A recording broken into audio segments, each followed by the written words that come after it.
Agora eu vou falar sobre o livramento condicional, já revisando o mapa antigo que estava aqui no canal, porque vai abranger, além de tudo, a jurisprudência dos tribunais superiores, além das hipóteses de revogação, da extinção da pena, dos legitimados para solicitarem o livramento condicional, os requisitos subjetivos e objetivos para sua concessão e os prazos para cumprimento.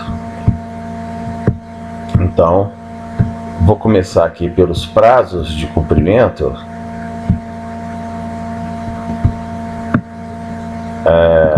Então nós temos as escalas de cumprimento, não é? A princípio, para que se tenha direito ao livramento condicional, a pena executada, né, ao caso concreto, tem que ser igual ou superior a 2 anos. Então, devem se somar também as penas, no caso de que forem em concurso material, bem como a sentença especificará as condições a que ficar subordinado o livramento, ou seja, o juiz lá na sentença vai discorrer pelas condições que ele determinará para o condenado. Bom, para fazer jus, ter direito ao livramento condicional, no mínimo terá que cumprir 1/3 da pena o condenado, nesse caso, se tiver bons antecedentes e não ser reincidente em crime doloso. É a hipótese, vamos dizer assim, mais branda do livramento condicional.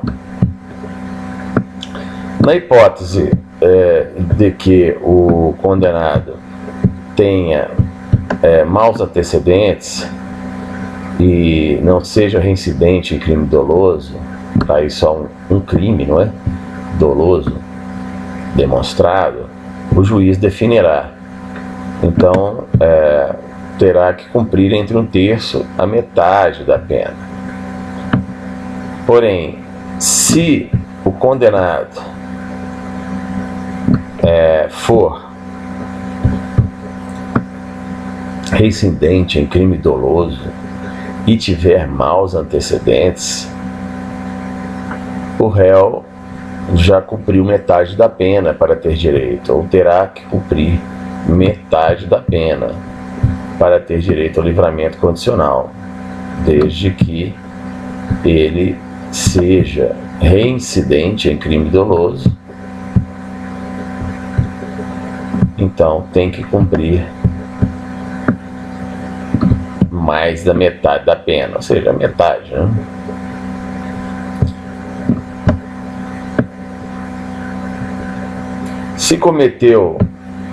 Se o condenado cometeu crime hediondo ou equiparado, terá que cumprir 2/3 da pena. Agora é interessante salientar que terá que cumprir 2/3 da pena, está aí 2/3, para hediondos equiparados. Quais são os crimes equiparados aos hediondos?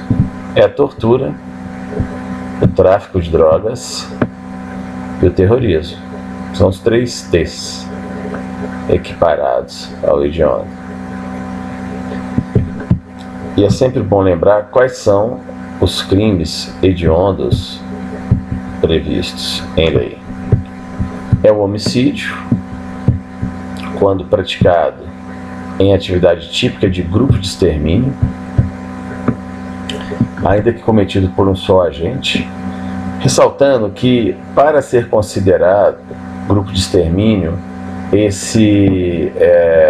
essa intenção tem que se determinar em função de uma impessoalidade, ou seja, vamos supor que determinado grupo tem a intenção de atingir assim os mendigos, ou os índios, ou os brancos, ou quem seja. Então não tem a pessoalidade, então isso é considerado grupo de extermínio. O homicídio, em todas as suas qualificadoras, torna um crime hediondo. a lesão gravíssima ou seguida de morte contra policiais, integrantes das Forças Armadas, da Força Nacional de Segurança, o sistema prisional ou contra seus familiares. Realmente, isso o legislador veio garantir aqueles que tratam da segurança pública, o latrocínio, roubo seguido de morte, a extorsão qualificada pela morte, a extorsão mediante sequestro, em qualquer das suas formas, o estupro simples e qualificado pela lesão corporal grave ou morte, e o estupro de vulnerável, tá aqui as criancinhas, em sua forma simples ou qualificada pela lesão corporal grave ou morte. Então o estupro, tanto para vulneráveis ou não, é crime hediondo. A epidemia com resultado morte, tá aqui as pessoas com as máscaras evidenciando uma eventual epidemia. A falsificação, corrupção, adulteração de produto medicinal, né? Agora tem uma pegadinha aí de concursos que o envenenamento de água potável ou de substância alimentícia ou medicinal constava no rol de crimes hediondos, mas foi retirado. Ou seja, o envenenamento de produto medicinal alimentício não é hediondo, mas a falsificação, corrupção, adulteração, alteração de produto destinado a fins terapêuticos ou medicinal. Ou seja, só envenenamento que não é considerado crime hediondo, tem que gravar o verbo. Favorecimento da prostituição ou de outra forma de exploração sexual de criança ou adolescente. Quer dizer, apenas favorecer, não é? Outra forma de exploração sexual, ou seja, isso é uma normativa aberta, não é? Qualquer forma em que alguém favorecer a prostituição, seja qual for, de criança ou adolescente ou de vulnerável, é considerado crime hediondo. O genocídio, o posse ou porte ilegal de arma de fogo de uso restrito. Os restritos são aquelas utilizadas pelas Forças Armadas, quais sejam fuzis, pistolas automáticas, armamento pesado, granada, enfim. Posse ou porte, ou seja, se estiver em casa é a posse, se estiver na rua andando é o porte. Serão hediondos da forma consumada ou tentada, ou seja, para crimes hediondos cabe a tentativa. Por falta de previsão legal, homicídio simples cometido por integrante de milícia privada não constitui crime hediondo. Apenas haverá aumento de pena de 1/3 a meia. Só lembrar da milícia aí. É uma injustiça legal, mas é o que está na lei. Reincidente em crime hediondo não tem direito ao livramento condicional. A tentativa não afasta a hediondez. A questão da determinação que o extermínio, para ser considerado crime de extermínio, tem que existir a pessoalidade, sendo que exatamente é isso. A principal característica do homicídio e atividade atípica de grupo de extermínio é a impessoalidade. Então, feita aí essa introdução, vamos passar então para os outros tópicos aqui do livramento condicional. Quem não tem direito a livramento condicional? Reincidente em crime hediondo, reiterando, né? Não tem. Se for reincidente, voltando, está aqui 2/3 de cumprimento da pena, se for praticante de crime hediondo. O preso cumpre o restante da pena em liberdade. Quais são os requisitos para a concessão do livramento condicional. Passamos aí pelos requisitos objetivos e subjetivos.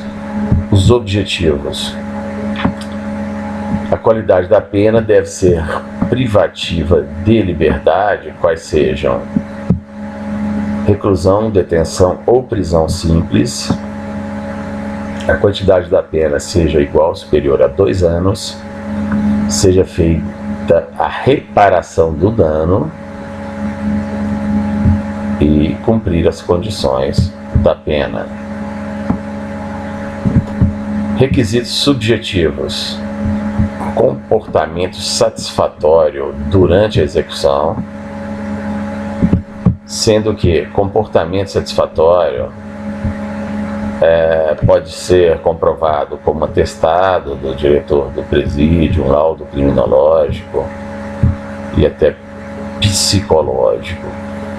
Bom desempenho no trabalho que lhe foi atribuído, ressaltando, se devido à deficiência do próprio presídio, nenhum trabalho for incumbido ao preso, esse requisito fica prejudicado, porque o preso não tem culpa. Se o presídio, o Estado, não lhe conceder a oportunidade de trabalhar, não pode ser lhe cobrado isso, por óbvio. Então, aptidão para prover a própria subsistência mediante trabalho honesto. Sobre aptidão não em proposta real de emprego, o preso deve saber desempenhar certo ofício. Porque senão, porra, vai depender de alguém contratar uma pessoa que está presa. Ele tem que provar que ele é capaz, porque aí ele vai ter que batalhar no mercado de trabalho, tá certo? Correr atrás. Vamos lá. Cessação da periculosidade nos crimes praticados mediante violência ou grave ameaça, inclusive pode ser atestado por psicólogo, etc. e tal. Não ser reincidente específico em crimes hediondos, nós já falamos isso, né? Não tem direito ao livramento condicional. Comprovado comportamento satisfatório durante a execução da pena, bom desempenho no trabalho que lhe foi atribuído e aptidão para prover a própria subsistência mediante trabalho honesto. Apenas sintetizando. Quem pede o livramento? O preso, o cônjuge, o parente em linha reta, o diretor do estabelecimento prisional, e não há necessidade de advogado. O próprio preso pode pedir. Só calcular direitinho a pena e pedir lá para o diretor do presídio. Não há mais necessidade de ouvir o diretor do estabelecimento carcerário, estando, pois, revogado o artigo 714 do CPP.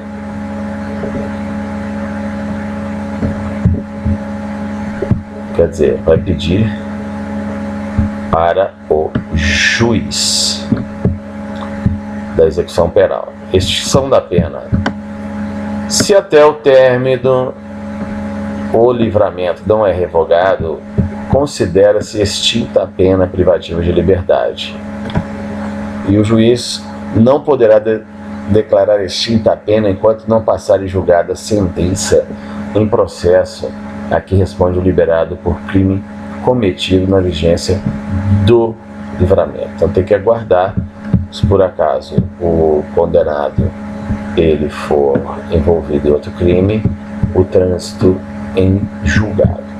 Vamos falar agora da jurisprudência dos tribunais superiores. É muito importante o entendimento tanto do STJ quanto do STF. Desse sentido, vem de encontro à súmula 441 ao expressar que a falta grave não interrompe o prazo para obtenção de livramento condicional.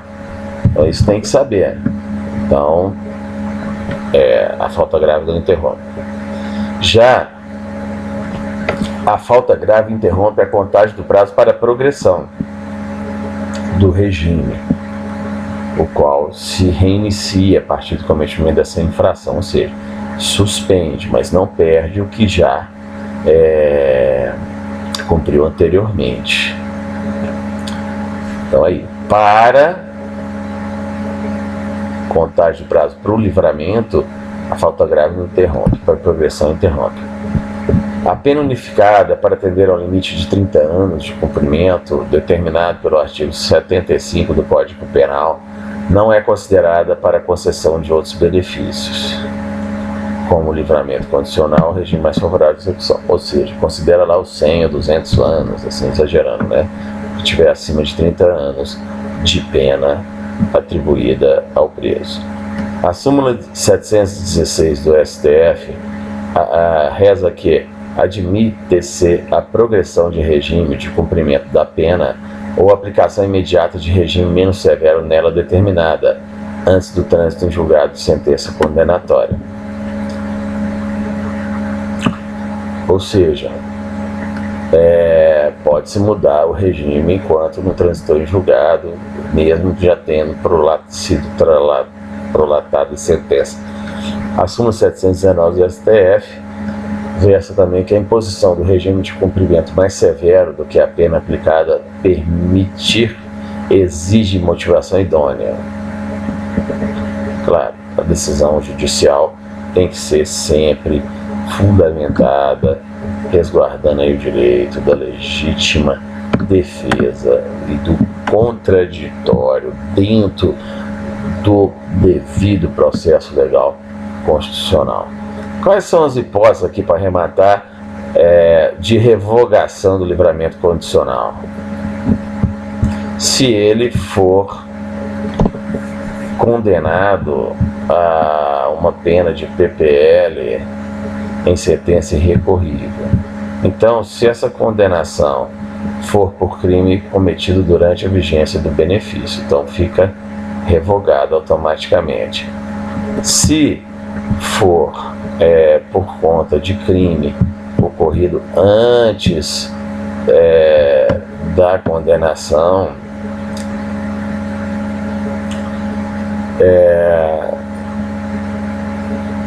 isso vai ter que ser também sopesado, tendo em vista que a segunda causa de revogação obrigatória ocorre se o liberado venha a ser condenado a pena privativa de liberdade em sentença recorrível por crime anterior. Ou seja, ele foi preso, mas o processo estava ainda transitando e a condenação ocorreu durante o prazo do livramento. Arrematando então, apenas um comentário: o que são crimes ou delitos? Crimes ou delitos são aqueles caracterizados por pena de reclusão, detenção ou multa. As contravenções ou crimes anões são aqueles com pena combinada de prisão simples ou multa. Finalizando, a revogação facultativa, ela ocorre pelo fato do preso não cumprir as disposições da sentença judicial. Então, nesse caso, poderá ocorrer a faculdade da revogação, isso pelo juízo de execução. Então, terminando, caso o juiz opte pela revogação, os efeitos serão os seguintes: não se computa na pena o tempo que o condenado esteve solto, não se considerará em relação à mesma pena novo livramento. A segunda hipótese, revogação facultativa pelo juiz. Ao se o liberado for condenado por crime ou contravenção, a pena que não seja privativa de liberdade. Então aí fica a critério do juiz, porque se for PPL vai ser revogado. Essas tais deliberações dão ensejo à revogação facultativa. Os efeitos da hipótese de crime ou contravenção cometidos durante o período de prova são os seguintes: não se computa na pena o tempo que o condenado esteve solto, não se considerar em relação à mesma pena novo livramento, já foi falado. Então aqui nós finalizamos agora esse tema do livramento condicional, deixando aqui o quadro sintético só para fixação,